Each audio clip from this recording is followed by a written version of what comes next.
Hello বন্ধুরা, এই তো এখন বাজে দুপুর 2টো।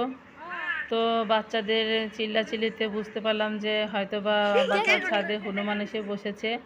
তো যার জন্য আমিও ছাদে চলে আসলাম, আর এসে আগে প্রথমে ওনাকে আমি প্রণাম জানিয়েছি, তারপর নমস্কার দিয়েছি। তো বুঝতে পারলাম যে ওনার খুব খিদে পেয়েছে, এদিক ওদিক খাবার খুঁজছিল। তারপর আমি বাসায় এসে ওনার জন্য খাবার নিয়ে গেলাম। যেহেতু কোনো ফল আমার হাতের কাছে ছিল না, বিস্কুট ছিল, তো বিস্কুটটি নিয়ে গিয়ে ওনাকে আমি দিচ্ছিলাম। তো যেহেতু আমি দূর থেকে দিচ্ছিলাম, এদিক ওদিক করছিল আর উনি খুঁটি খুঁটি সেগুলো খাচ্ছিলেন অনেক সুন্দর করে, দেখতে খুব ভালো লাগছিল। উনি ছিলেন রাম ভক্ত হনুমান, আমরা সবাই জানি। তো ওনার মতো ভক্ত কিন্তু আমরা কেউ হতে পারবো না। তো যাই হোক, ওনাকে আমি খাবার দিয়ে নিজেকে খুব ধন্য মনে করেছি, আর উনি যে আমার বাসায় এসে বসেছেন তার জন্য আমি নিজেকে অনেক ধন্য মনে করেছি।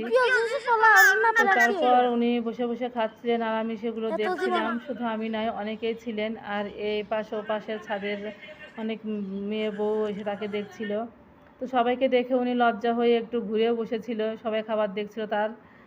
তো তারপর ভাবলাম যে তার বিস্কুট তো খাওয়া শেষ, এখন হয়তো জল পিপাসা লেগেছে, তার জন্য আমি এক বোতল জল নিয়ে তাকে দিচ্ছিলাম যে তাহলে একটু জল দেখি বোতলে কেমন করে খায়। তো বোতলটা আমি তার দিকে ছুঁড়ে দিতে, আমি অবশ্য আস্তে করে দিয়েছি, উনি ভয় পেয়ে আমাকে একটু ধাওয়া করেছিল, যার জন্যে আমি একটু ভয় পেয়ে দূরে চলে গেছিলাম।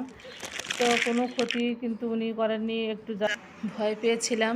তো যাই হোক, সে তারপর ছাদ থেকে একটা ঘরের চালে গিয়ে বসলো, আর যাওয়ার সময় আমার বাড়ির মধ্যে একটা জাম্বুরা গাছ ছিল, সেখান থেকে কচি ডাল তুলে নিয়ে গিয়ে বসে বসে খাচ্ছিল। আর কিন্তু প্রচণ্ড রৌদ্র ছিল, তারপরেও সে চালে গরমে কীভাবে ছিল সেই জানতো, আর ভগবানই জানে।